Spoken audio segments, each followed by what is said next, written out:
The bitter Montana winter howls across Evergreen Ranch, where Jonathan Masters stands at his window, watching snow blanket his 20,000 acres. His weathered hands grip a cup of coffee as memories of that fateful night flood back. 3 years ago, he found her there, half frozen in the merciless blizzard, her clothes torn and bloodied, a widow running from the men who murdered her husband. His decision to dismount and carry her to safety would forever change both their lives. In the warmth of his grand ranch house, as he tended her wounds, neither could have known how their broken hearts would heal each other. Through the long winter nights, their shared silences grew into tender conversations and eventually blossomed into something more profound. What mysterious force brought these two wounded souls together on that snowbound night? Before we jump back in, tell us where you're tuning in from. And if this story touches you, make sure you're subscribed, because tomorrow I've saved something extra special for you. Dawn breaks slow over Evergreen Ranch, painting the Montana sky in watercolor strokes of amber and rose. Jonathan Masters wakes as he has for the past 30 years, before the sun, guided by instinct and the weight of responsibility that comes. With 20,000 acres of legacy, his boots echo through the empty hallways of the grand ranch house, each step a reminder of solitude. In the kitchen, the coffee pot sputters to life, a sound his mother used to say was like an old man grumbling about morning chores. The thought brings a slight smile to his weathered face as he reaches for his father's favorite mug, its rim worn. Smooth from decades of use, through the kitchen window, the first hints of winter dust, the distant mountains. November has always been a time of preparation at Evergreen, when the land itself seems to hold its breath, waiting for the inevitable blanket of snow. The crunch of gravel outside announces Tom and Eddie, his most trusted hands, arriving for the day's work. Tom, pushing 70 but strong as an oak, has been with the ranch since Jonathan was a boy. Eddie, though younger, carries the same quiet competence that Jonathan has come to rely on over the past decade. "Storm's coming," Tom announces, stomping snow from his boots as he enters. His grey mustache is already frosted with ice. "Weather." Service says it'll be a big one. Jonathan nods, pouring coffee for all three men. They gather around the worn kitchen table, another piece of Masters' family history, where generations of ranchers have planned their days. The family Bible sits in its place of honor on the sideboard, its leather cover cracked with age, but well preserved, just like everything else the Masters family holds dear. "We'll need to bring the North herd down to the winter pastures," Jonathan says, spreading out a map marked with his father's careful annotations. "Can't risk leaving them exposed when this hits." Eddie traces the cattle's route with a calloused finger. "That's 2 days hard riding, boss. Weather holds, we might make it." The wind picks up outside, rattling the windows with growing insistence. Jonathan feels its chill even through the thick walls of the house his grandfather built. The storm is coming faster than expected, carrying with it a sense of urgency he can't quite name. They finish their coffee, in the comfortable silence of men who've worked together long enough to read each other's thoughts. As they head out, Jonathan pauses in his father's study, where photographs of 4 generations of Masters men watch over the ranch's books. His own image, taken when he inherited the spread 15 years ago, seems to stare back with questions he's never been able to answer. The day unfolds like a well-worn story. They ride out at first light, 3 men against the vastness of the Montana range. The cattle move slow, stubborn as always, while overhead the sky grows heavy with promise. By mid-afternoon, the first flakes begin to fall. "We should make camp," Tom calls over the rising wind. No sense pushing through this blind. But Jonathan hesitates. Something about the storm's approach sets his nerves on edge, like the air before lightning strikes. He's seen enough Montana winters to know when one means business, and this one carries malice in its voice. "You two head back," he decides, squinting through the thickening snow. "I'll check the line cabin. Make sure it's stocked. Might need it before this is over." Tom starts to protest. It's not safe to ride alone in weather like this, but 30 years of friendship tells him it's pointless. Jonathan Masters has his father's stubborn streak, and when he sets his mind, there's no turning it. As his men head back toward the ranch house, Jonathan turns his horse toward the distant cabin. The snow falls harder now, erasing the boundaries between earth and sky.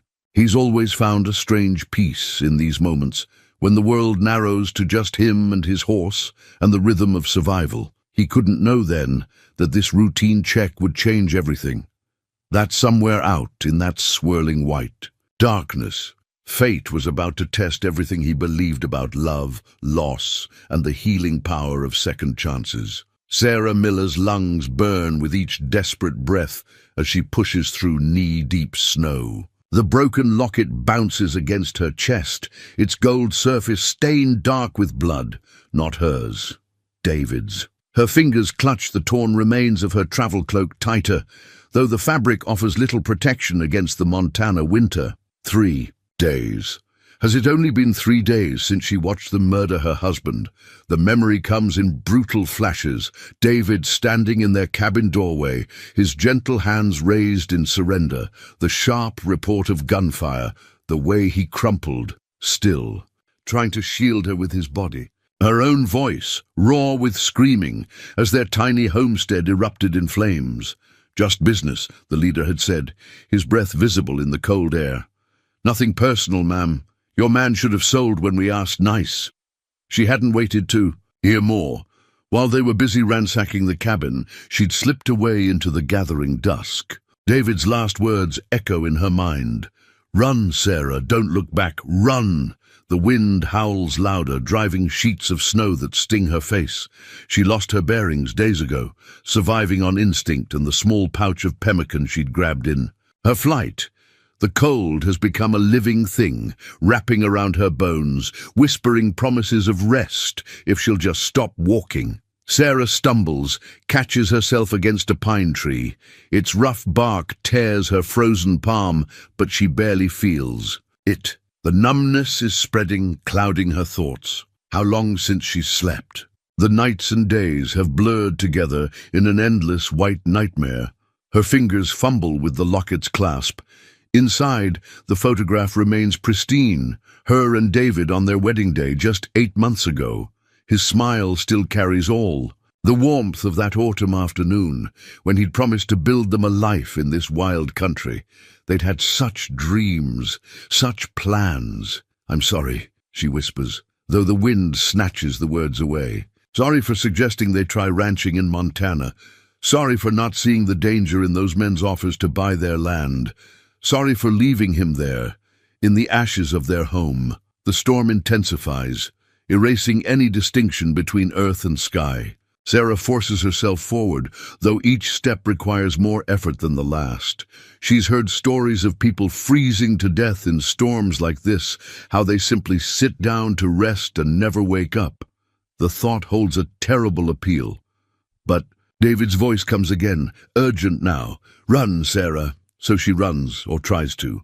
Her legs won't quite cooperate, and the ground seems to tilt beneath her feet. The broken locket thumps against her heart like a second pulse, reminding her why she must survive. Those men will pay for what they did. She'll see justice done somehow. Time loses meaning. The world narrows to the space between one step and the next. Somewhere in the distance, through the howling wind, she thinks she hears hoofbeats. Her pursuers. No, they wouldn't have followed her trail in this weather, but the sound grows clearer, accompanied by the creak of leather and a horse's. Nervous whinny, Sarah tries to move faster to find cover, but her frozen limbs betray her. She trips, falls forward into a snowdrift. The impact drives what little air remains from her lungs. This time, when she tries to rise, her body refuses to respond. The hoofbeats stop. A voice calls out, carried on the wind. She can't make out the words, but the tone is different from her pursuers, gentle, concerned. Still, she's learned the hard way that gentle voices can hide cruel intentions. Help, she tries to call, but her voice emerges as barely a whisper. The snow cradles. her like a cold bed, and that terrible sleepiness returns. Her fingers clutch the locket one last time, as darkness creeps in from the edges of her vision. The last thing Sarah remembers is the sound of boots crunching through snow, drawing closer. A shadow falls across her face. Strong arms lift her, and a deep voice murmurs words she can't quite catch.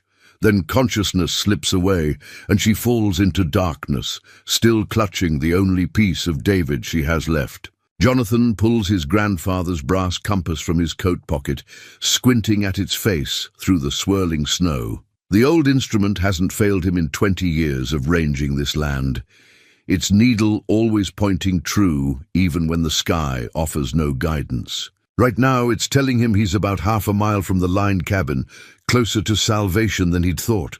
His horse, Storm, snorts and stamps beneath him, ears twitching at some sound carried on the wind. Jonathan leans forward, patting the stallion's neck with a gloved hand. "What is it, boy?" The animal's instincts have saved his life more than once in weather like this. That's when he hears it, faint, almost lost in the howling wind. A sound that doesn't belong in this emptiness, a human sound. Storm turns without being asked, following whatever caught his attention. Jonathan gives him his head, trusting the horse's senses more than his own in these conditions. The compass swings in his hand as they change direction, its needle wavering like an uncertain finger. Through the white curtain of snow, a dark shape emerges. At first, Jonathan thinks it's a fallen tree branch, but as they draw closer, his breath catches in his throat. A person lying half buried in a snowdrift. "Dear God," he mutters, dismounting so quickly his boots sink deep in the powder. The cold bites through his clothes as he wades toward the figure, but he barely notices. Years of Montana winters have taught him how quickly the elements can claim a life.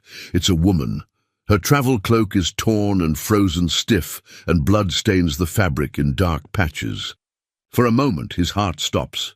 But no, she's breathing. Barely. Her skin is pale as the snow around her, lips tinged an alarming blue. "Ma'am?" He kneels beside her, checking her pulse. It flutters weakly against his fingers like a trapped bird. "Can you hear me?" Her eyelids flutter, but she doesn't respond. Something glints at her throat, a broken locket, its chain tangled in the frozen fabric of her dress. Her fingers are curled around it so tightly he doubts even the cold could pry them loose. There's no time to waste on questions. The storm is worsening and the temperature drops sharply as dusk approaches. The line cabin is too far. She'll never survive the ride. His ranch house is closer, maybe 30 minutes in good weather. In this, he'll have to push Storm hard. "Stay. With me," he murmurs, gathering her carefully in his arms. She's so light, barely weighing more than a child, though her clothes are stiff with ice. Her head lolls against his chest as he lifts her, and a soft sound escapes her lips, pain or protest, he can't tell. Getting back on Storm while holding her is a challenge he's never trained for, but necessity proves a harsh teacher. He manages it somehow, cradling her close with one arm while gripping the reins with his free hand. The compass he tucks away. He'll have to trust Storm's homing instinct now. "Home, boy," he tells the horse, "fast as you can." Storm needs no urging. The stallion seems to sense the urgency, picking his way through the deepening snow with sure-footed determination. Jonathan hunches over his mysterious passenger, trying to shield her from the worst of the wind. She's so cold, too cold. The logistics of what awaits at the ranch house run through his mind. Build up the fire, warm blankets, hot water bottles. Send Eddie for Doc Peterson if the storm allows. The woman stirs against him, mumbling something he can't catch. Her fingers work weakly at his coat, as if trying to get closer to the warmth. The broken locket catches the fading light, and he glimpses a photograph inside. This same woman, smiling beside a man on what looks like their wedding day. "Hold on," he tells her, though he doubts she can hear him over the wind. "Just hold on a little longer." Storm pushes through drifts that reach his chest, steam rising from his flanks. The world has narrowed to this, the rhythm of the horses. Breathing, the precious burden in his arms, and the desperate race against time and cold. Jonathan has lived his entire life on this land, but he's never felt its deadly power more keenly than in this moment. Finally, impossibly, the lights of the ranch house appear through the storm, like beacons of hope. Jonathan's never been more grateful for Tom's stubborn insistence on keeping the porch lanterns lit during bad weather. As they draw closer, he can make out two figures on the porch, Tom and Eddie, no doubt worried by his long absence. "Doc Peterson!" he shouts as soon as he's within earshot. "Get Doc Peterson!" He doesn't know if they can hear him yet, but they must see something's wrong. Eddie's already running for the stable, presumably to saddle a fresh horse. The woman in his arms hasn't moved in the last 10 minutes. But she's still breathing. He can feel each shallow exhale against his neck, counting them like prayers, as Storm makes the final approach to home and safety. The next hours blur together in a frantic dance of necessity. Tom's wife Martha appears, like an angel of mercy, her grey hair escaping its usual neat bun as she takes command of the situation. The ranch house's formal parlor transforms into an impromptu sick room, its elegant furnishings pushed aside to make space near the roaring fireplace. "Her clothes are frozen solid," Martha announces, her capable hands already working at the ice-encrusted buttons. "Jonathan, fetch my grandmother's medicine chest from the attic. Tom, we need more blankets, the wool ones from the cedar chest. Eddie, keep that fire blazing." Jonathan finds the old medicine chest exactly where it's always been, tucked between his mother's hope chest and generations of carefully preserved family records. The brass latches are cool under his fingers as he lifts it, remembering how his mother used to dispense comfort and healing from its mysterious depths. When he returns downstairs, Martha has somehow managed to change their unconscious guest into one of her own flannel nightgowns. The young woman's wet clothes lie in a heap by the door, the broken locket carefully placed on a side table. She looks smaller somehow, vulnerable in sleep. Her dark hair spread across the pillows Martha insisted on bringing from the best guest. "Room. Frostbite on her hands and feet," Martha reports grimly, applying snow to the affected areas with gentle patience. "But we found her in time, thank the Lord. Any longer out there?" She doesn't finish the thought. Doc Peterson arrives an hour later, his ancient truck somehow navigating the treacherous roads. The old doctor's face is red with cold as he stamps snow from his boots, but his hands are steady as ever as he examines. "Their patient. You did right, Martha," he says finally, straightening up with a grunt. "The snow treatment for the frostbite was exactly right. She's young and strong. With proper care, she should keep all her fingers and toes." Jonathan releases, a breath he hadn't realized he was holding. "What else can we do? Keep her warm. Get some broth in her when she wakes. And—" the doctor hesitates, his weathered face grave. "Those aren't just tears in her clothes, Jonathan. Some of that blood is fresh. Wherever she came from, whatever she was running from, she might not be out of danger yet." As if hearing them, the young woman stirs, her face contorting in distress. Martha's immediately at her side, murmuring soothing nonsense while dabbing her forehead with a cool cloth. The woman's eyes flutter open briefly, startlingly blue against her pale skin, then close again as she sinks back into exhausted sleep. "I'll stay with her," Martha offers, settling into the armchair Tom dragged close to the makeshift bed. "You men go get something hot in you. No sense having more patients to tend." In the kitchen, Tom pours coffee while Doc Peterson adds a generous measure of whiskey to his cup. The storm howls outside, but in here, surrounded by the familiar scents of coffee and wood smoke, it feels almost normal. Almost. "She's running from something bad," Doc Peterson says finally, breaking the contemplative silence. "Those kinds of injuries?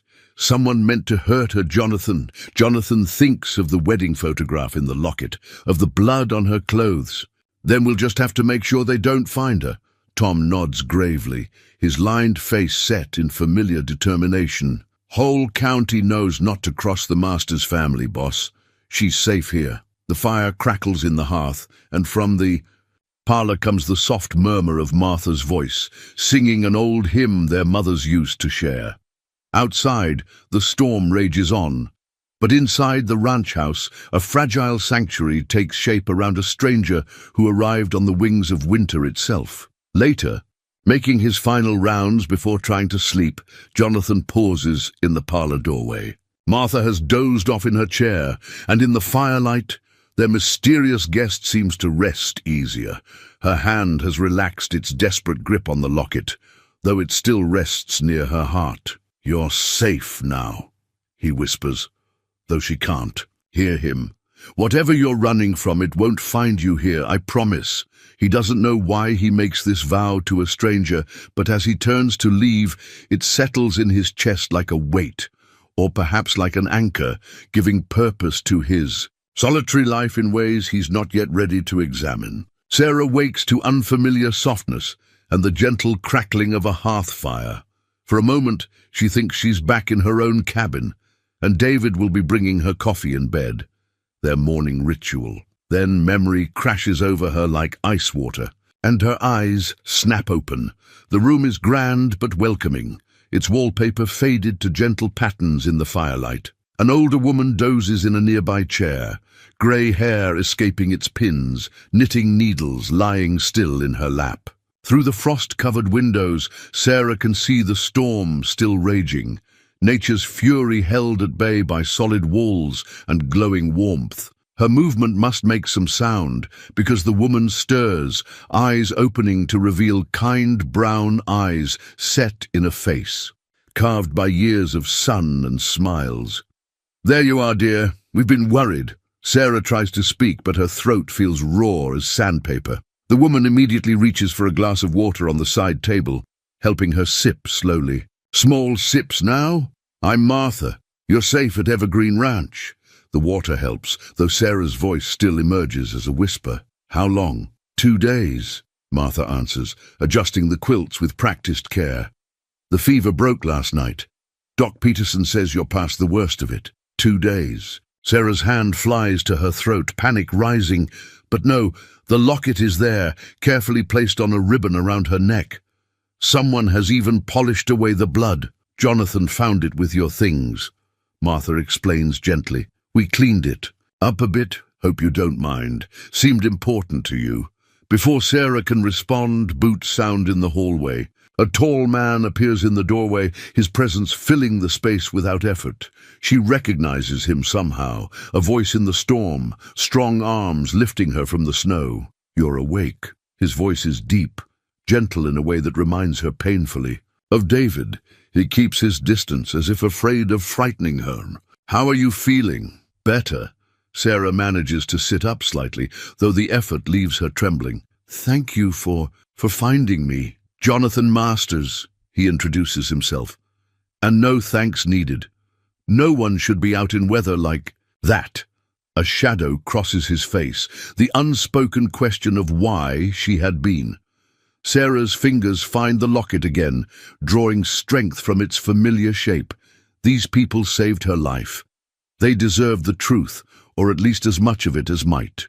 Keep them safe. "There are men," she begins, her voice steadier now. "They wanted our land, mine and my husband's. We'd only been in Montana 8 months trying to start a ranch of our own. They made offers at first, then threats." The memories rise like bile in her throat, but she forces herself to continue. 3 days ago, or 5 now, I suppose, they came back. David tried to reason with them. He always believed in reasoning with people. She has to stop, closing her eyes against the image of David falling, of blood spreading across the cabin's plank floor. A warm hand covers hers, Martha's, anchoring her to the present. "They killed him." The words fall like stones in the quiet room. "Burned our cabin. I ran while they were occupied with the fire. I don't know how long I walked or in what direction. Everything was white, and I couldn't think past surviving." Jonathan finishes softly. When she looks up, his eyes hold understanding rather than pity. "You did what you had to do." Martha squeezes her hand gently. "Do you Know who they were, dear? The sheriff should be told. Sarah shakes her head. They never gave names. Their leader had a scar. Here. She traces a line across her left cheek. They claimed to represent some development company, but the papers they showed us looked wrong somehow. David was going to ride to town, have them checked. Her voice breaks. He never got the chance. Jonathan moves to the window, his expression hardening as he stares out at the storm. Development companies don't burn cabins and murder honest folk.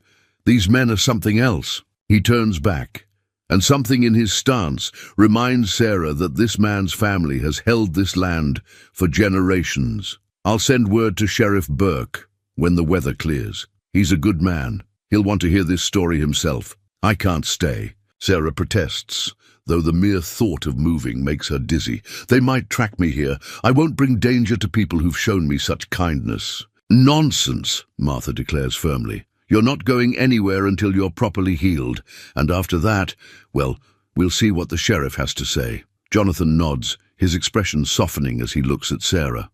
Martha's right. Evergreen Ranch has stood against worse storms than this. Rest, heal, let us help. Something in his quiet certainty reaches past Sarah's fear, offering a foundation more solid than any she's felt since David's death. She looks down at her locket, at the happiness captured within its golden walls, and makes a decision. Thank you, she whispers, and means it for more than just their care. When she looks up again, tears blur her vision, but don't fall. I think David would want me to trust you.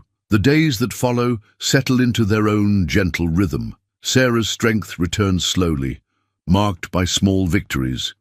First steps across the room, then short walks in the hallway, always, with Martha hovering nearby like a protective hen with her chick. The frostbite heals gradually, leaving her fingers tender but whole, a testament to Martha's swift care. One afternoon, exploring the ranch house's main floor on steady legs at last, Sarah discovers the piano. It sits in a corner of the formal. In parlor, its mahogany surface reflecting the winter light like still water. Sheet music rests on the stand, yellowed with age but meticulously preserved. My mother's. Jonathan's voice comes from behind her, making her start slightly. He moves so quietly for such a large man. She used to play every evening after supper. Said music kept the loneliness away. Sarah trails her fingers over the keys, not pressing down. Did she teach you? Tried. A smile warms his voice. But I had my father's hands, better suited to roping cattle than playing Mozart. Without thinking, Sarah sinks onto the bench and plays a gentle chord. The piano's voice is surprisingly clear, perfectly in tune despite its apparent disuse. Someone's kept it tuned. Tom does it twice a year, says Mom would haunt him if he didn't. Jonathan moves closer, drawn by the music like a moth to flame. You play? In answer, Sarah begins a simple hymn, one her own mother taught her years ago. The familiar notes fill the room, and for a moment she can almost pretend the past few. Months never happened, but when she glances up, it's Jonathan standing there, not David, his expression softened by something that makes her heart skip strangely. Beautiful, he says softly when she finishes. The house has missed music. Later that evening, Martha finds them still in the parlor, Sarah playing while Jonathan tells stories of his mother, her favorite songs, how she'd play for ranch hands on Saturday nights, the way his father would pretend to be too busy for music, but always found his way to his armchair when she began to play. Well now, Martha says, her eyes twinkling, seems we've found ourselves a new pianist. About time these walls heard something besides men stomping around in boots. The next day brings another discovery. A shelf of books in Jonathan's study, their spines well worn from years of winter evening reading. Sarah runs her finger along their leather bindings, recognizing beloved titles from her own lost collection. Help yourself, Jonathan offers from his desk, where he's reviewing cattle records. Winter's long up here. Good books make good company. She selects a volume of Wordsworth, settling into a chair by the window. The poet's words about nature's healing power feel different now, read in this warm room, while snow drifts past outside. She glances up occasionally to find Jonathan watching. His expression thoughtful before he returns to his work. They fall into an easy routine. Mornings bring ranch business, which Sarah gradually learns about through Jonathan's patient explanations. She starts helping with the books, her teacher's eye for detail proving useful with the complex records. Afternoons often find her at the piano, music drifting through the house while Martha bakes or mends nearby. Evenings gather them all in. The study, Jonathan, Sarah, Martha and Tom, sharing stories and comfortable silences while the fire crackles. One night, after the others have retired, Sarah lingers at the piano, playing softly in the lamplight. The locket rests against her heart, its weight familiar now but different, less like a burden of grief and more like a treasured memory. "You know," Jonathan says from the doorway, his voice gentle in the dim light, "my mother used to say that God sends us what we need, even if it's not what we think we want." He pauses, choosing his words carefully. "Having music in the house again, it helps. I hope you know that." Sarah's fingers still on the keys, understanding what he's trying. To say, this place has become more than just shelter from a storm. These people, Jonathan, Martha, Tom, have become more than just rescuers.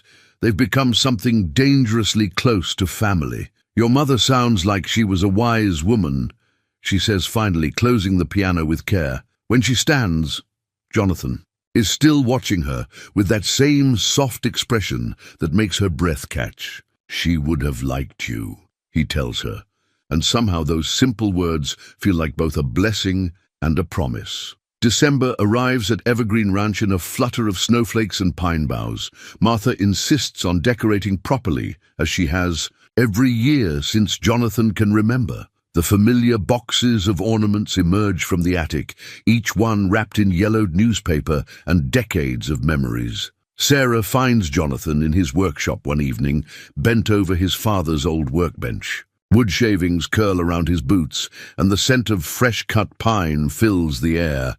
In his hands, a small piece of wood gradually takes shape beneath careful strokes of his knife. "What are you making?"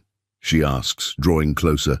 The lamplight catches threads of silver in his dark hair, and something tugs at her heart. How many nights has he spent here alone, creating beauty that few would ever see? He starts to hide the carving, then seems to think better of it. "It's supposed to be an angel. My father used to make one every Christmas for my mother. I thought—" He hesitates, then holds it out to her. "Would you like it? For the tree?" The angel is simple but lovely, its wings curved as if in flight. Sarah traces the delicate lines with her fingertip, feeling the care in every cut. "It's beautiful. Thank you." Their fingers brush as she takes it, and neither pulls away immediately. The moment stretches, fragile as a soap bubble, until Tom's voice rings out from the main house, calling them for supper. The next few days bring a flurry of preparation. Martha orchestrates everything with military precision, sending the men out for the perfect tree and setting Sarah to work in the kitchen. The scents of cinnamon and vanilla mingle with pine, and Christmas carols flow from the piano at all hours. "The whole county comes for Christmas Eve," Martha explains, as they bake another batch of cookies. "It's tradition. The Masters family has hosted since Jonathan's grandfather's time," Sarah's hands still in the dough. "The whole county?" Martha catches her tone immediately. "Those men won't dare show their faces here, dear. Not with Sheriff Burke and half the Montana Territory's finest in attendance. Besides," she adds with a knowing smile, "I've seen how Jonathan watches over you. Wild horses couldn't drag trouble past that man." The truth in Martha's words warms Sarah more than she cares to admit. She's noticed Jonathan's protective presence, the way he positions himself between her and doorways, how his eyes scan constantly when they're outside. It should make her feel smothered, but instead she feels cherished. Christmas Eve arrives clear and cold, stars sharp as diamonds above the snow-covered ranch. Wagons and trucks begin arriving early, bringing families from miles around. The Ranch house fills with voices, laughter, and the scattered notes of children testing the piano keys. Sarah retreats to the kitchen, overwhelmed by the crowd. She finds Jonathan there, hiding from the social obligations of host with a cup of coffee. "Too much?" he asks, understanding in his eyes. She manages a small smile. "A bit. It's wonderful, but sometimes memories hit harder during holidays." He sets down his cup. "Come with me, I want to show you something." He leads her through the back door and around the house to a small garden, now sleeping under snow. A bench beneath an ancient oak offers shelter from the wind and a view of the mountains, purple against the starlit sky. "My thinking spot," he explains, brushing snow from the bench. "When things get too busy inside, I come here to remember what matters." They sit in comfortable silence, watching their breath cloud in the cold air. From inside comes the sound of carols, muted by distance, into something almost magical. "David loved Christmas," Sarah says suddenly, surprising herself. It's the first time she's spoken of him without pain choking her voice. He would have loved this. All the people, the music, the joy of it. Jonathan's hand finds hers, warm despite the cold. "Tell me about him." So she does. She tells him about David's terrible attempts at baking, his love of astronomy, how he could charm any animal that crossed his path. The memories flow easier now, sweetened by time and distance. When she finishes, Jonathan reaches into his coat pocket. "I made something else. Been carrying it around for days, waiting for the right moment." He holds out a small wooden ornament, not an angel this time but a star, sanded smooth and polished to a soft glow. "Stars guide us home," my father always said. "And sometimes they guide us to new homes we didn't know we were looking for." Sarah's vision blurs as she takes the star, understanding all he's trying to say. Their faces are very close, now breaths mingling in the cold air. Jonathan's free hand rises slowly, giving her time to pull away, and brushes a tear from her cheek. "Sarah," he whispers, her name a prayer on his lips. A burst of laughter from inside breaks the moment. They pull apart slowly, both a little shaken by what almost happened, but something has shifted, as irreversible as the changing seasons. "We should go back," Sarah says softly, though she makes no move to rise. "Martha will be looking for us." Jonathan nods, but his hand finds hers again as they walk back to the house. The carved star nestled safely in her pocket, a promise of things yet to come. The letter arrives 3 days after Christmas, carried by young Billy Thompson, whose family runs the general store in town. Jonathan finds the boy stamping snow from his boots on the porch, his face unusually grave for his 12 years. "Pa said to give this to you direct, Mr. Masters," Billy says, pulling a crumpled envelope from his coat. "Said it's important." The letter is from Mike Carson, an old friend who runs the saloon in Millbrook, 40 miles south. Jonathan's stomach tightens as he reads the hastily scrawled words. "Watch yourself, John. Men asking questions about a woman. Matching your guest's description. One has a scar on his left cheek. They're not what they claim to be. Sheriff Burke's looking into them, but something feels wrong. Keep her close." Jonathan burns the letter in the study fireplace, watching until Mike's warning crumbles to ash. Through the window, he can see Sarah in the garden, gathering dried herbs with Martha for winter cooking. The winter sunlight catches her hair, now healthy and shining, so different from the half-frozen woman he found in the snow. "Trouble?" Tom's voice comes from the doorway. The old ranch hand has always had a sixth sense for approaching storms, both natural and human. "Maybe." Jonathan hands him Mike's message to read before feeding it to the flames. "Get Eddie to ride. The fence lines more often. And we'll need extra eyes at night." Tom nods, understanding all that isn't said. "Martha won't like it, but we should move Sarah's room. Give her the old nursery. Better sight lines and only one window. Easy to guard." The practical suggestion steadies Jonathan's racing thoughts. This is what they do, protect what's theirs. And somehow, without anyone quite saying it, Sarah has become theirs to protect. That evening, as Sarah plays the piano, Jonathan finds himself watching her hands move across the keys. Those same hands have grown stronger, no longer bearing the marks of frostbite. They've learned the rhythms of ranch life, how to mend tack, sort mail, balance ledgers, how to build a new life from the ashes of the old. He wants to tell her about the letter, about the men asking questions. But when she looks up and smiles, he can't bear to see fear shadow her eyes again. Not yet. Not when she's just beginning to bloom in the safety they've built around her. But Sarah, it seems, has developed her own instincts for approaching storms. She stops playing mid-song, her fingers hovering over the keys. Something's wrong. I can see it in how you and Tom are watching the windows. Jonathan moves to sit beside her on the piano bench, close enough to feel the warmth of her shoulder against his. Mike Carson sent word. Men in Millbrook asking about you. She doesn't flinch, doesn't cry out, just nods slowly, as if confirming something she's been expecting. The scar-faced man? Yes. Her hands fold in her lap, and he notices she's wearing the star he carved for her on a ribbon, alongside David's locket. I should leave. I won't bring danger to your door, not after everything you've... No. The word comes out sharper than he intended, and he gentles his voice.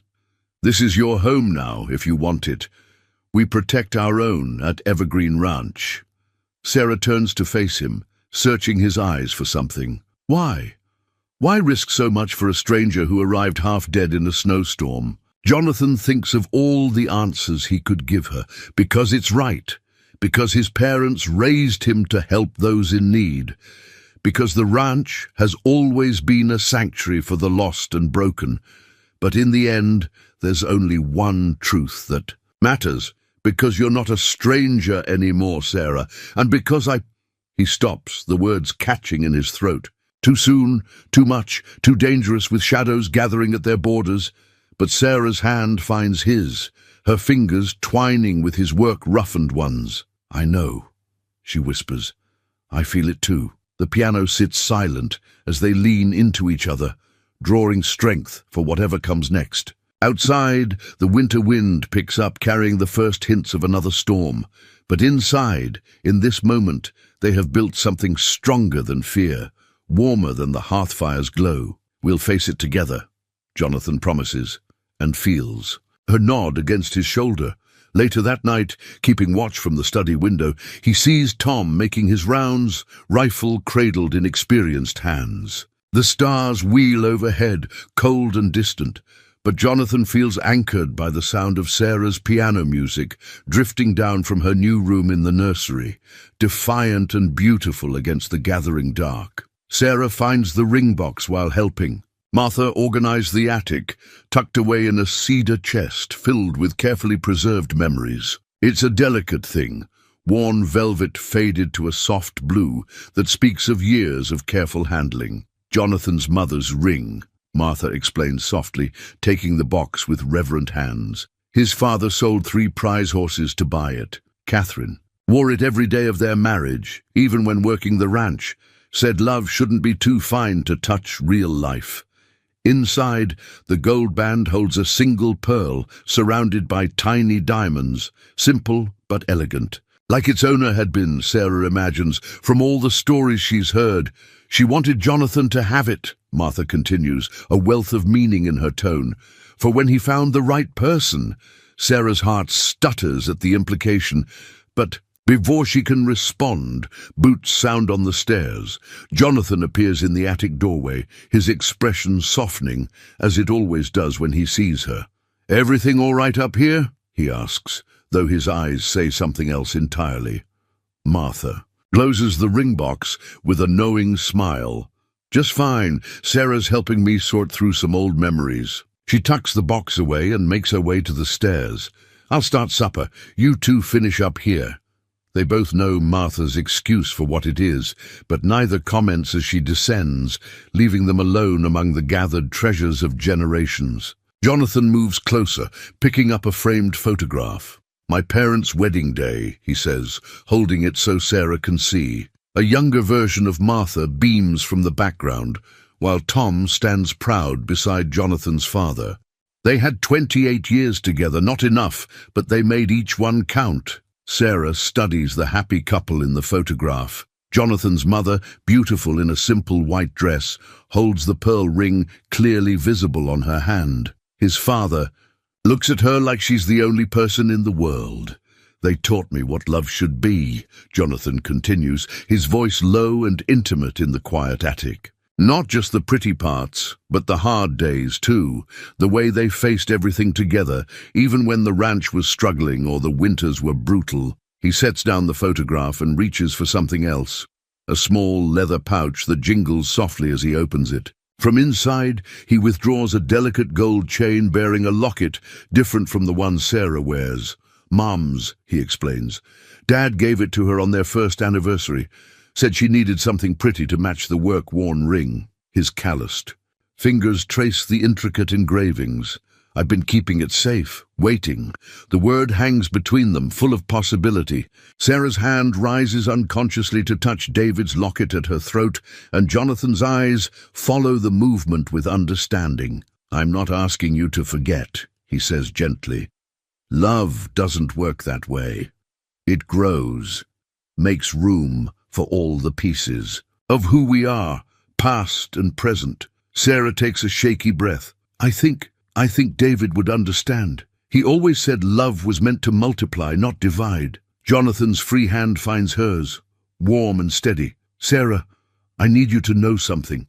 Whatever comes, whether those men find us or not, whether we have 50 years together or just today, I love you, not because I found you in the snow, or because you brought music back to this house, but because of who you are, all of you, including the parts that still love him. Tears blur Sarah's vision, but she doesn't look away from his earnest face. I love you too, she whispers, the words feeling both terrifying and inevitable. And I'm scared of losing this, losing you. If they... He pulls her close, and she goes willingly into his embrace. They won't take this from us, he promises. Against her hair. Whatever comes, we face it together.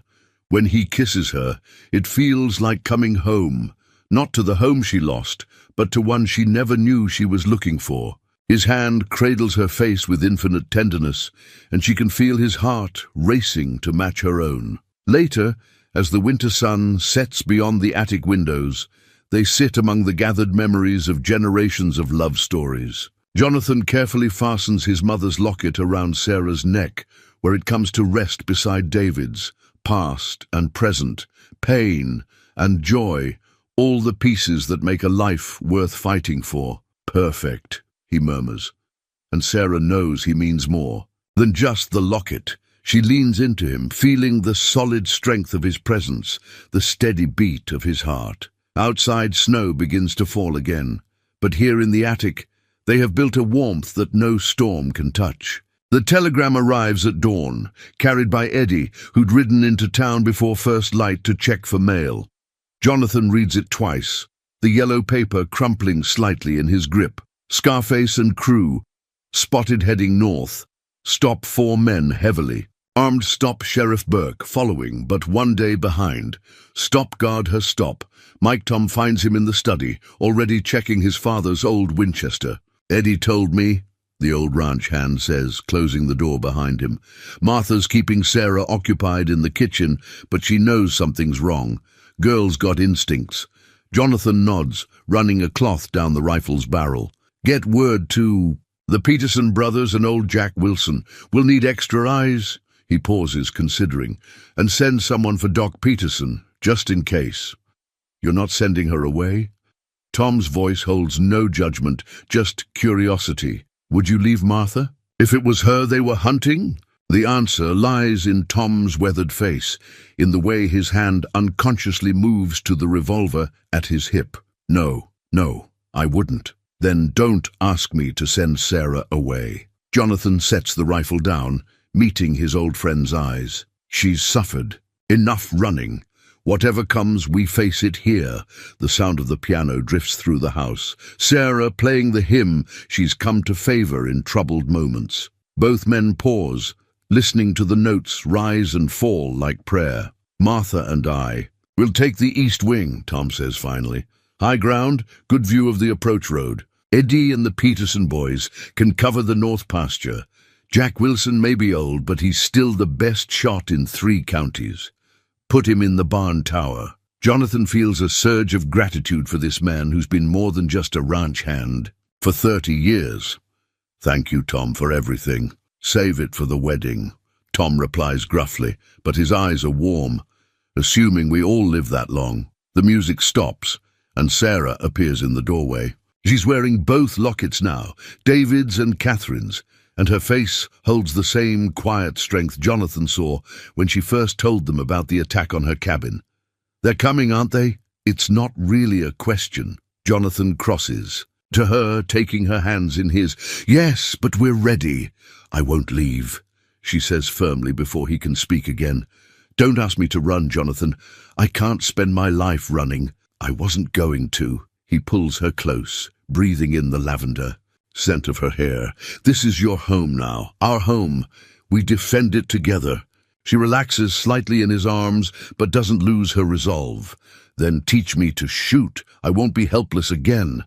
Tom makes a sound of approval, and Jonathan remembers his mother, who could outshoot most men on the ranch. These Montana winters breed strong women. They have to. They spend the morning at the makeshift range behind the barn, Jonathan teaching Sarah the weight and feel of his mother's revolver. She's a quick study, her teacher's mind grasping the principles of aim and breath control. By noon, she's hitting the targets with reasonable accuracy. Your mother taught you? She asks as they walk back to the house, the revolver now secure in a holster at her hip. Every Sunday after church, Jonathan confirms. Said a rancher's wife needed to protect what's hers. He glances at her profile, struck again by how right she looks here, as if she's always belonged. She would have loved you, you know. Sarah's hand finds his, squeezing gently. Tell me about what happens next. So he outlines their preparations, the watch positions, the signals they've arranged, the escape routes they hope not to need. She listens with clear-eyed attention, asking smart questions about sightlines and response times. They'll come at night, she says with the certainty of experience. When they attacked our cabin, it was just after midnight. Jonathan nods, having expected this. We'll be ready. The ranch hands are doubling watches, and Tom's got the advantage of knowing every shadow on this land. Sarah stops walking, turning to face him. In the winter sunlight, her eyes hold both fear and determination. I need you to promise me something, anything.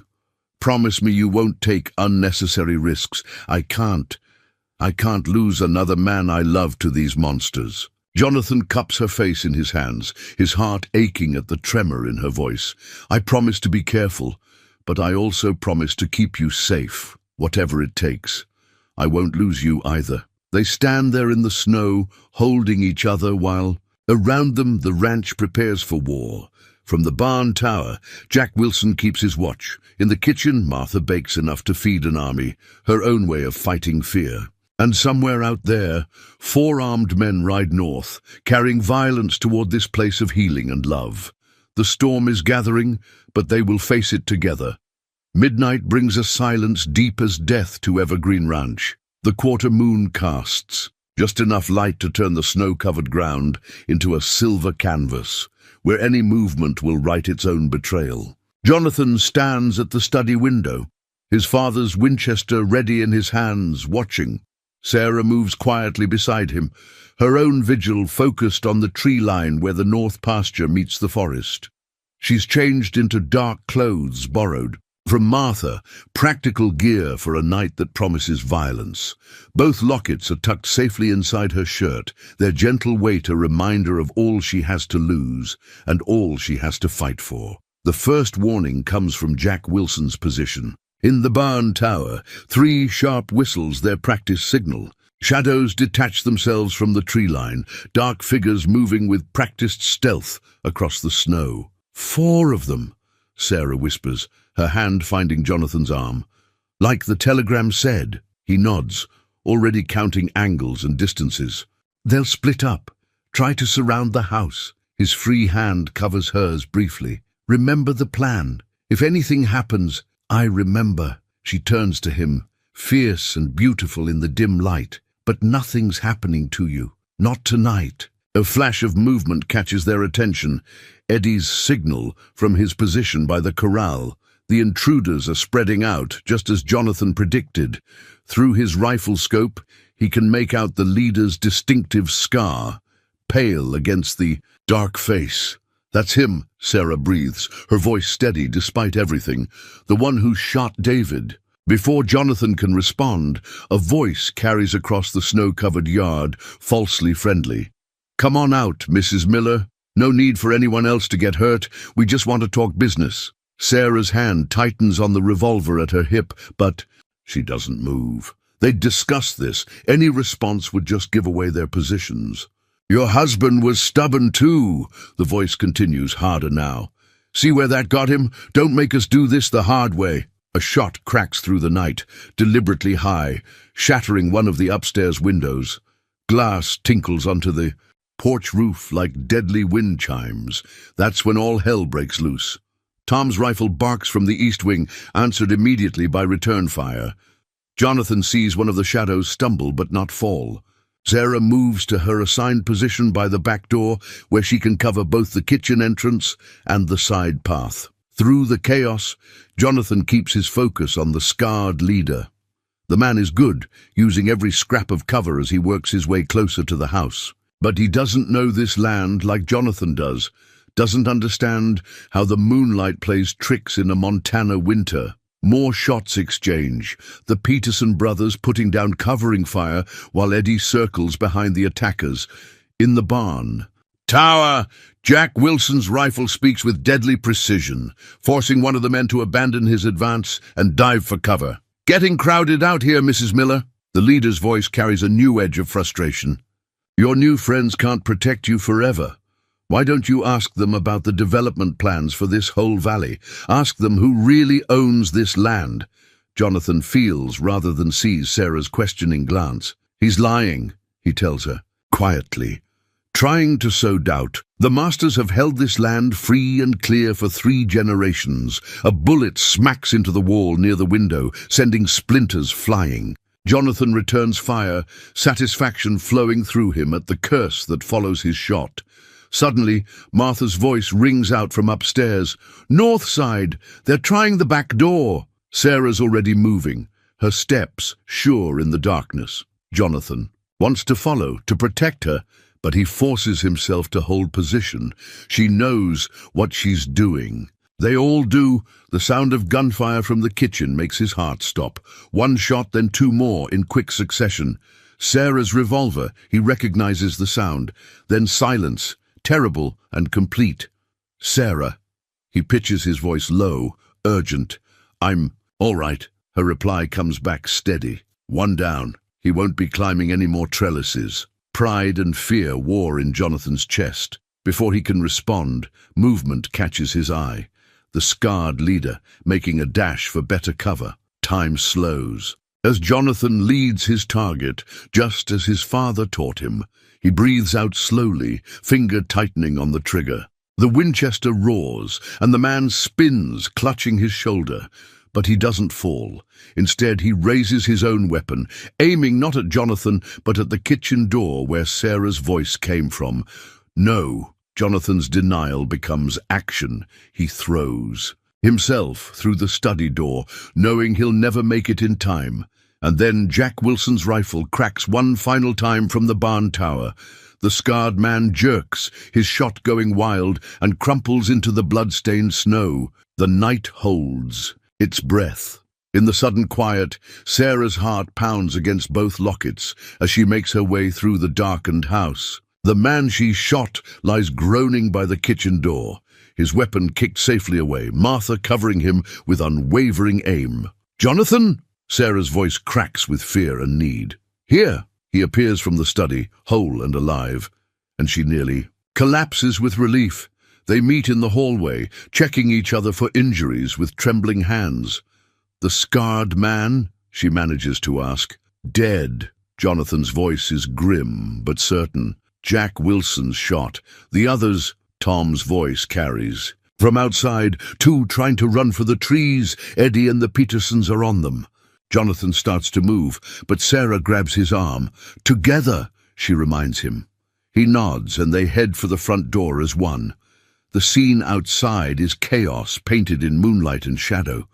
Jack Wilson still commands the high ground from his barn. Tower, rifle trained on the tree line.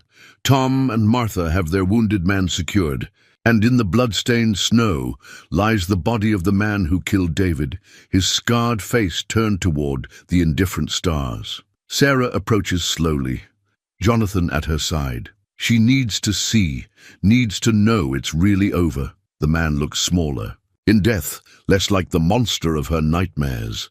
His blood stains the snow crimson, already freezing in the bitter cold. "Sheriff's coming!" Eddie's voice rings out from the darkness. "Can see the lanterns on the road." Sarah kneels in the snow beside her husband's killer, not touching him, but searching his face for answers she knows she'll never find. "He was just a man," she says softly. "Just a greedy, violent man." Jonathan's hand settles warm on her shoulder. The worst monsters usually are. The sound of horses and men approaching brings them back to the moment. Sheriff Burke arrives with 6 deputies, their lanterns casting jumping shadows across the scene. The lawman takes in the situation with experienced eyes. "Looks like we missed the party," he says, dismounting. "Everyone all right?" "All of ours," Tom reports. "One of theirs dead, 1 wounded here, 2 being brought in by Eddie and the Petersons." The sheriff nods, then focuses on Sarah. "Mrs. Miller, been looking for these men since your husband's murder. Found proof they're working for some outfit called Western Federation Development. Company's as fake as a $3 bill, just a front for land grabs and strong-arm tactics." Sarah stands, leaving the dead man to the law. "They won't be hurting. Anyone else?" "No, ma'am. We've got enough on the surviving ones to put them away for life, and that company's going to have some hard questions to answer." Jonathan's arm slides around her waist, supporting her as the adrenaline begins to fade. She leans into him, suddenly exhausted. The next hours pass in a blur of activity. Doc Peterson arrives to treat the wounded man, though his sympathy seems limited. Deputies take statements, sketch maps, photograph evidence. Martha makes coffee strong enough to hold up a spoon, pressing cups into cold hands. Dawn finds Sarah and Jonathan on the porch, watching the law's procession depart with their prisoners. The dead man has already been taken away, leaving only blood-stained snow to mark his passing. "It's really over," Sarah whispers, touching both lockets through her shirt. The past and present, grief and hope, all tangled together like the chains around her neck. "Yes." Jonathan turns her gently to face him. His eyes are tired but warm with love. "You're free." The word hits her like a physical force. Free. Free. To live, to love, to build something new without looking over her shoulder. Free to honor David's memory while opening her heart to a future he would have wanted for her. Tears come then, not the bitter tears of grief, but cleansing ones that wash away the last of her fear. Jonathan holds her close, his own eyes suspiciously bright. "I chose right," she says against his chest. "That night in the snow, fighting to survive. David always said God works in mysterious ways." She looks up at the man who saved her in more ways than one. "He led me here. To you." Jonathan's kiss, tastes of coffee and gun smoke and promise. When they part, the sun is rising over the mountains, painting the snow-covered ranch in shades of pink and gold. "Welcome home," he whispers, and Sarah smiles through her tears, knowing that this time it's forever. The days following the attack pass in a gentle haze of recovery and reflection. Doc Peterson makes daily visits, checking not just the physical wounds, Jonathan's grazed shoulder, Tom's sprained ankle, but the invisible ones that only time can heal. "My father used to say that violent nights leave marks on the soul," the old doctor tells them, writing careful notes in his leather journal. "Best medicine for that is love and patience." Sarah finds herself drawn to the piano more than ever, playing the old hymns that kept her company during her first days at the ranch. Sometimes Jonathan sits with her, content to listen. Other times, She catches him watching her from the doorway, as if reassuring himself that she's really there, really safe. The shattered window upstairs becomes an unexpected catalyst for healing. Martha insists they all help with the repair, not just the men, but Sarah too. Ranch women need to know how to fix things, Martha declares, showing Sarah how to measure and cut the glass. Can't always wait for the menfolk when something breaks. So, they work together, Sarah learning the satisfaction of creating something whole from broken pieces. The metaphor isn't lost on any of them, but they let it rest unspoken, comfortable in their shared understanding. One evening, Sarah finds Jonathan in his workshop, carefully restoring his father's Winchester. The rifle that helped save their lives now receives the same loving care as all the family heirlooms. I've been thinking, she says, settling onto a workbench, about what that man said, about development plans for the valley. Jonathan's hands still on the gun oil cloth. Sheriff Burke sent word. They've uncovered quite a scheme, buying up ranches through intimidation, planning to build some kind of resort complex. Would have destroyed everything that makes this country special. But they didn't count on people like you, Sarah observes, people with roots too deep to be bought or scared away. He sets the rifle aside, turning to face her. Or people like you with the courage to stand and fight instead of running. Their eyes meet in the lamplight, sharing memories of that desperate night. Sarah touches both lockets, a gesture that's become as natural as breathing. I was so afraid, she admits. Not of dying exactly, but of losing this, losing you. Jonathan crosses to her, taking her hands in his. The gun oil makes his fingers slick, but she holds on tight. When I heard those shots in the kitchen, he shakes his head. I've never been so scared in my life. But we made it. She leans into him, breathing in his familiar scent of leather and wood shavings. We all did. He chuckles softly. Martha's already planning the spring garden as if nothing happened. Says we need more flowering plants to brighten up the place. She's right. Sarah pictures color blooming where blood stained the snow. Life goes on. David taught me that after his parents died. You have to keep planting, keep growing. Jonathan's arms tighten around her. Speaking of growing, the things, he hesitates. Tom mentioned maybe building a new schoolhouse on the ranch. Says there are enough children among the hands and nearby farms to warrant a teacher. If you're interested. Sarah pulls back to study his face, her heart swelling. He knows how much she misses teaching, knows it was part of her dream with David. Now he's offering a way to honor that dream while building something new. I'd like that, she says softly. Very much. His smile warms her to her toes.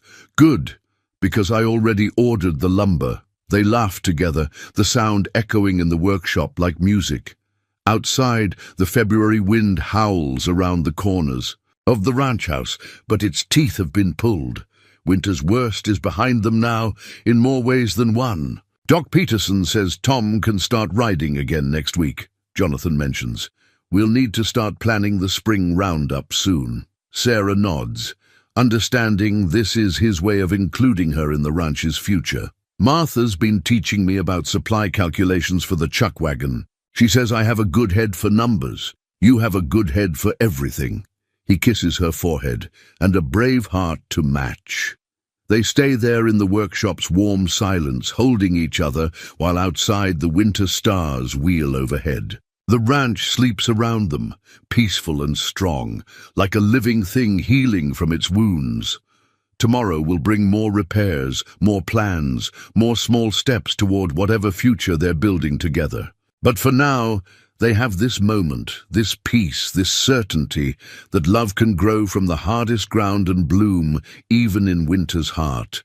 March arrives like a revelation, bringing with it the first hints of spring to Evergreen Ranch. Sarah discovers the season's earliest flower one morning, a tiny purple crocus pushing through the melting snow near the kitchen door. She kneels in the damp earth, tears mixing with her smile as she remembers David's favorite saying, life finds a way, even in the hardest places. Martha finds her there, gentle understanding in her eyes. First flower of spring, the older woman says, kneeling beside her despite creaking joints. My mother-in-law always said it's good luck to plant something new when you spot the first crocus. She believed in marking new beginnings. Together, they dig in the softening soil, planting the seeds Martha's been saving all winter, hardy wildflowers that can withstand Montana's unpredictable moods. Sarah's hands, once soft with city living, now move with comfortable familiarity. And through the dirt, I've been meaning to give you something, Martha says as they work. From her apron pocket, she draws out a small packet of papers, yellowed with age. Catherine's garden journals. Jonathan's mother kept detailed notes about what grows best here. Thought you might like to have them. Sarah accepts the precious gift with soil-stained hands, recognizing it for what it is. Not just gardening advice, but a passing of the torch. Thank you, she whispers, knowing the words aren't enough. She'd be proud, Martha says simply, patting Sarah's arm. Of both of you. The sound of hammering draws their attention to the rising framework of the new schoolhouse. Jonathan and Tom work alongside the ranch hands, the structure taking shape day by day. Sarah's already started collecting books, planning lessons, dreaming of the children who will soon fill the space with learning and laughter. Jonathan spots her watching and raises a hand in greeting, his smile visible even at this distance. He looks younger somehow, as if the winter's shadows have fully lifted from his shoulders. She waves back, her heart full of a joy she never expected to feel again. That evening, they walk together through the awakening ranch, checking on new calves and spring repairs. The sunset paints the snow-capped mountains in shades of rose and gold, while in the valleys, patches of green begin to show through the retreating white. Looks like a good season coming, Jonathan observes, his arm warm around her waist. Strong. Calves, healthy grass, plenty of water in the streams. Sarah leans into him, breathing in the promise of spring. Martha gave me your mother's garden journals today. He's quiet for a moment and she feels him swallow hard. Those journals were her pride and joy. She wrote in them every day, even when she was sick. Said she wanted to make sure the knowledge wasn't lost. I'll take good care of them, Sarah promises. And I'll add my own notes for the next generation. Jonathan stops walking, turning to face her. The setting sun gilds his features as he takes both her hands in his. Sarah Miller, he says formally, though his eyes dance with joy. Will you marry me? Even expecting it, hoping for it, the words take her breath away.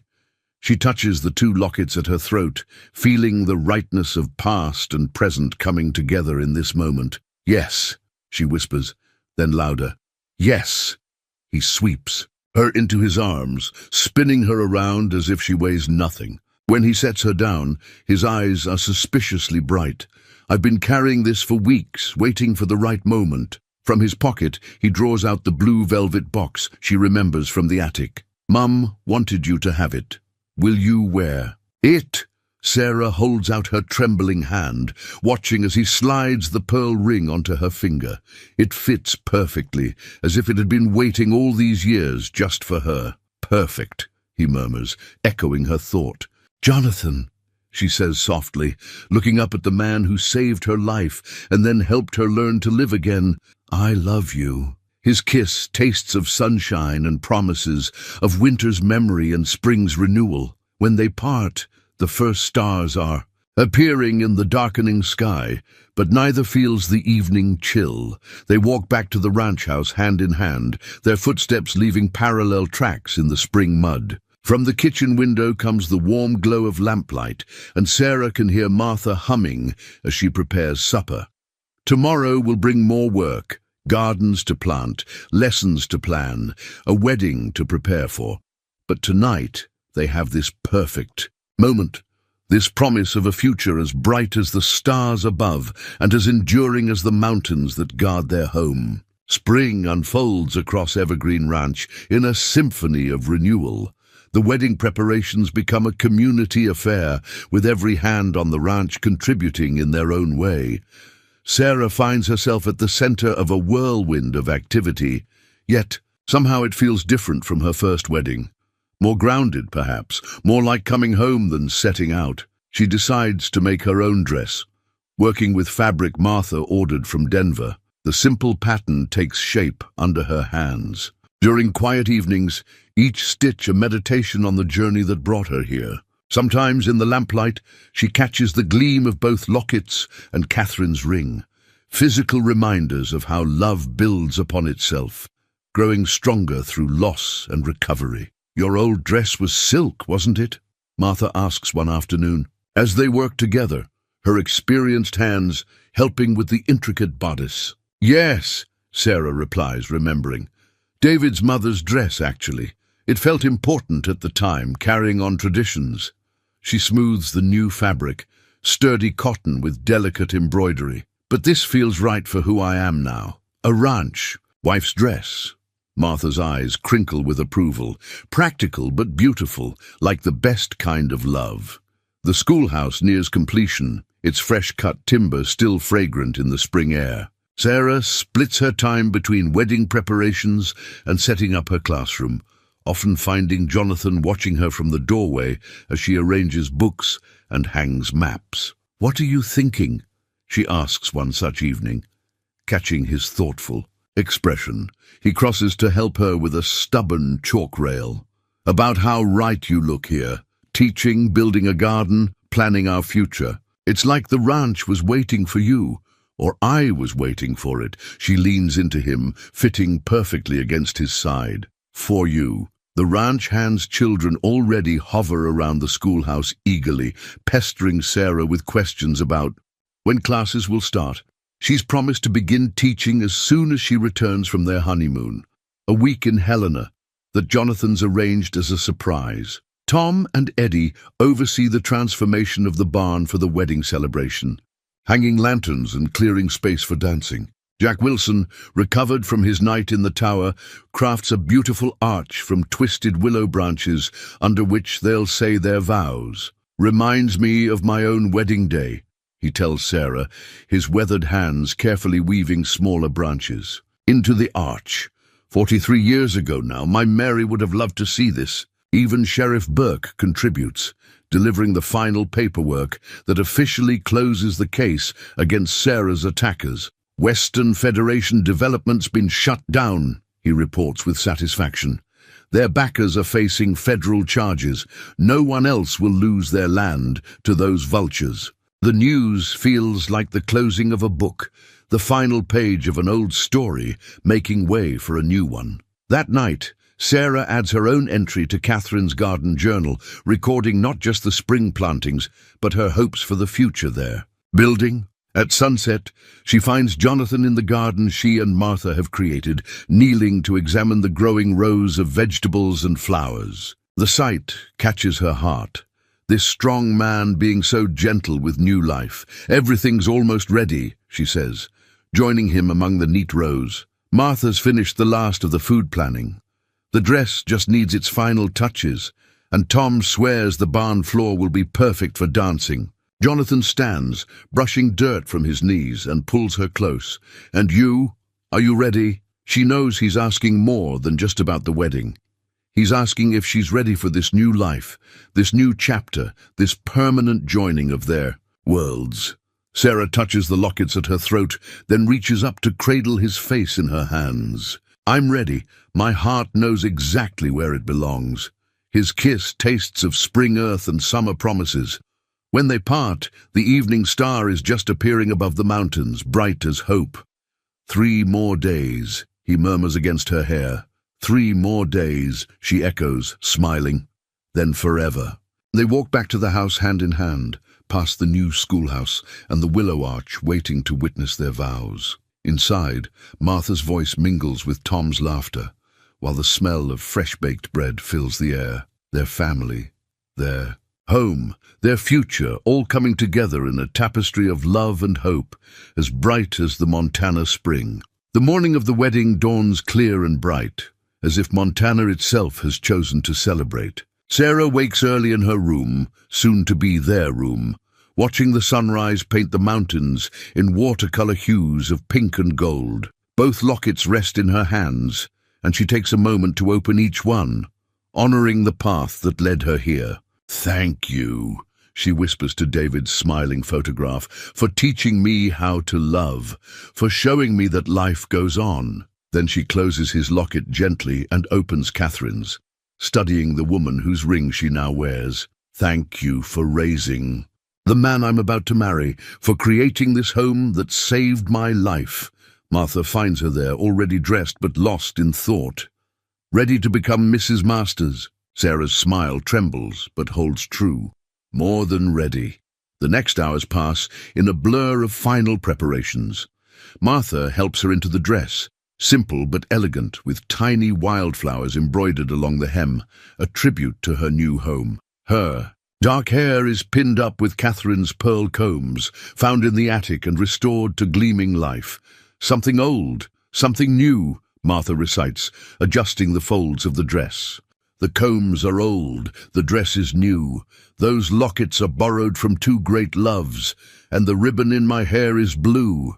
Sarah finishes, touching the soft silk that matches the Montana sky. Outside, they can hear the arrivals beginning, wagons and trucks bringing guests from across the county. The sound of Tom directing parking mingles with children's laughter and the excited barking of ranch dogs. Jonathan's ready, Eddie reports, popping his head in, looking mighty fine in his father's suit. He grins at Sarah. You look beautiful, ma'am, like you stepped right out of a fairy tale. Sarah catches her reflection in the mirror, barely recognizing herself, not because of the dress or the careful hair, but because of the joy radiating from her face. She looks like a woman who knows exactly where she belongs. The ceremony is set for noon, when the sun will be directly overhead, blessing their union with golden light. As the hour approaches, Martha helps her down the stairs and through the kitchen to the back garden, where Jack Wilson's willow arch stands ready.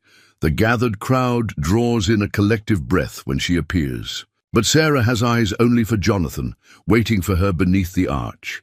He's wearing his father's restored suit, watch chain gleaming, his face transformed by love and wonder as he watches her approach. Tom, serving as both ranch foreman and father. Figure offers his arm to walk her down the makeshift aisle. Children have scattered wildflower petals along the path, and someone, probably Eddie, has managed to train morning glories to climb the willow arch, their blue flowers echoing the ribbon in her hair. Who gives this woman? Reverend Matthews asks, his weathered face beaming. We all do, Tom answers, his voice gruff with emotion. Her whole ranch family. The traditional words take on new meaning here, spoken under Montana's vast sky with the ranch spreading out around them. When they exchange rings, Catherine's pearl for her, a simple gold band for him, Sarah feels the weight of history and future combining in perfect balance. The love that brings us here today, Reverend Matthews says, is a testament to God's grace and perfect timing. Like rivers joining to form something stronger, these two hearts have found each other through storm and loss, through winter's trials and spring's renewal. Jonathan's hands are warm around hers as they speak their vows. Sarah's voice carries clear and strong across the hushed gathering. I promise to love you through all seasons, to help tend this land and the people who call it home, to honor the past while building our future. You found me in winter's darkness and helped me find my way to spring. My heart is yours forever. Jonathan's eyes shine as he responds, I promise to love you through all weather, to be your shelter and your adventure, to honor your strength and share your burdens. You brought music back to this house and joy back to my life. My heart is yours forever. By the power vested in me, Reverend Matthews pronounces, and witnessed by God and this company, I now pronounce you husband and wife. Their first kiss as married couple tastes of tears and laughter, of endings and beginnings. The gathered crowd erupts in cheers, and somewhere in the distance, a meadowlark begins to sing. As they turn to face their celebrating community, Sarah feels the two lockets resting against her heart, no longer a burden, but a blessing. The past and present, grief and joy, all woven together into this perfect moment beneath the Montana sky. 1 year later, Jonathan Masters stands at his study window, watching snow blanket Evergreen Ranch's 20,000 acres. His weathered hands grip a cup of coffee as memories warm him more than the steaming liquid. The scene before him mirrors that fateful night when he found Sarah in the snow, yet everything has changed. The sound of the piano drifts through the house. Sarah teaching young Amy Peterson a simple hymn while waiting for her other students to arrive. The schoolhouse has proven too cold for lessons this December morning, so they've moved class into the formal parlor. Children's voices blend with the music, carrying life and laughter through rooms that once echoed with loneliness. Martha bustles in, carrying a fresh pot of coffee. New families coming to look at the Petersons' old place, she announces. Sarah thinks they've got 3 school-age children. Jonathan nods, pleased. The ranch community has grown this past year, drawn by the promise of good land and Sarah's reputation as a teacher. The valley feels more alive than it has in decades. Mail's here, Tom calls from the front door, stamping snow from his boots. Letter from Sheriff Burke. The envelope contains a formal document, final confirmation that Western Federation Development's principals have been sentenced. Justice served, though they'd stopped waiting for it months ago. Jonathan adds the paper to his father's desk drawer, closing that chapter for good. The grandfather clock in the hall chimes 9, and right on schedule, he hears the clip-clop of horses bringing more students through the snow. Sarah's voice lifts in greeting, and he can picture her at the door, wearing the wool coat he gave her for their 6-month anniversary, her cheeks pink with cold and happiness. Their first year of marriage has transformed the ranch in countless ways.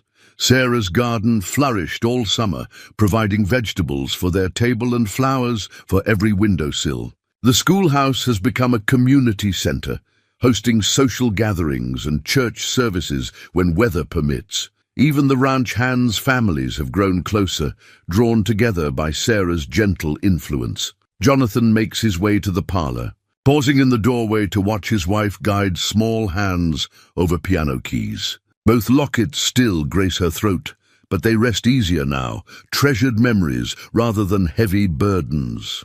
Catherine's ring catches the morning light as Sarah gestures, explaining notation to her young pupils.